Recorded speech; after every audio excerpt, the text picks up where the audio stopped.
રાજ ઠાકરેની સરદાર પરની ટિપ્પણીનો વિવાદ વધુ કર્યો। રાજ્યસભાના સાંસદ રામ મોકરિયા બોલ્યા, હિન્દુ સમ્રાટ વિશે વિવાદિત નિવેદન ન આપવું જોઈએ। મહારાષ્ટ્ર નવનિર્માણ સેના પ્રમુખ રાજ ઠાકરેની સરદાર વલ્લભભાઈ પટેલ વિશેની ટિપ્પણી હતી કે સરદાર વલ્લભભાઈ પટેલ મુંબઈ મહારાષ્ટ્રને આપવાની વિરુદ્ધ હતા। આ નિવેદન બાદ ગુજરાતમાં રાજકીય અને સામાજિક વર્તુળોમાં તીવ્ર પ્રતિક્રિયાઓ સામે આવી છે, જેમાં રાજ્યસભાના સાંસદ રામ મોકરિયાએ સરદાર પટેલને હિન્દુ સમ્રાટ કહેતા જણાવ્યું હતું કે હિન્દુ સમાજના કોઈ પણ વ્યક્તિઓએ રાષ્ટ્રીય વ્યક્તિ ગણાતા સરદાર વલ્લભભાઈ પટેલના વિવાદમાં પડવું ન જોઈએ।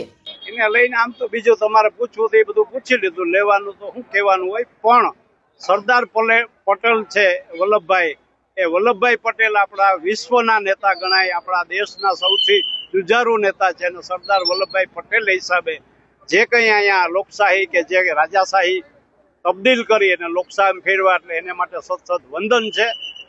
સરદાર વલ્લભભાઈ માટે ક્યારેય કોઈને પણ કોઈ હિન્દુ સમાજના હોય, ભારતીય હોય, એને કોઈ વિવાદમાં પડવું ન જોઈએ, કારણ કે એ આપણા આમ તો ગણાય તો આરાધ્ય દેવ છે। લોકશાહી એમની આપી છે અને રાજા રજવાડાને સમજાવી મનાવી અને જે રીતે કર્યું એ ધન્યવાદને પાત્ર છે। એનો જિંદગીમાં કોઈ એનો ઉપકાર ન ચૂકવી શકે। તમને જો યાદ હોય તો જુનાગઢનો નવાબ હતો અને હૈદરાબાદનો નિજામ, એને ત્યાં ઉપર આમ જોયું કે આ જો પ્લેન ફરે છે, સમજી જાવ તો સમજી જાવ, ને પાકિસ્તાન ભેગા થાવ।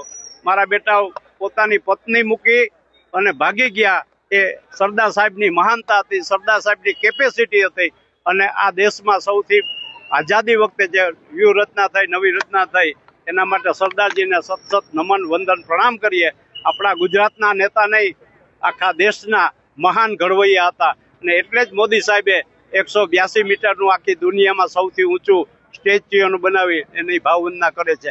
એ યોગ્ય છે, હું એમને સમર્થન આપું છું અને સરદાર વલ્લભભાઈની ક્યાંય કોઈ આપણે પણ જ્ઞાતિ જાતિના વાદમાં પડ્યા વિના માત્ર હિન્દુ સમ્રાટ હતા, એના માટે જેટલું કરીએ, જેટલું લખીએ, જેટલું વંદના કરીએ એટલી ઓછી। ભાષાવદ ન થવું, કેટલી બધી ભાષા, હજારો ભાષા બોલાય છે અને આપણા દેશમાં બોલાય છે, વિશ્વમાં પણ બોલાતી હોય, તો ભાષાનું કોઈ પણ પેલું રાખ્યા વિના જેને જે અનુકૂળતા હોય ભાષા એ બોલવી જોઈએ। અને રાષ્ટ્રભાષા આપણી હિન્દી છે, એને પણ એટલું જ મહત્વ આપવું જોઈએ। એટલી જ લોકલ લેંગ્વેજ હોય, ગુજરાતની ગુજરાતી, મરાઠાની મરાઠી, ઓરિસ્સાની ઓડિશા, કન્નડ, એ બધી ભાષા હોય છે। મને બરાબર યાદ છે કે ઇલેક્શન વખતે હું દરેક ભાષામાં આખા દેશમાં મારે કુરિયર કંપની થ્રુ અલગ અલગ લેંગ્વેજમાં, અલગ અલગ પેલામાં હું પ્રચાર કરતો હોય મારી પાર્ટીનો, ભાષાનું શું મહત્વ છે અને આપણે એની ભાષામાં એને મોકલીએ તો એની કેવી અસર થાય છે હું જાણું છું।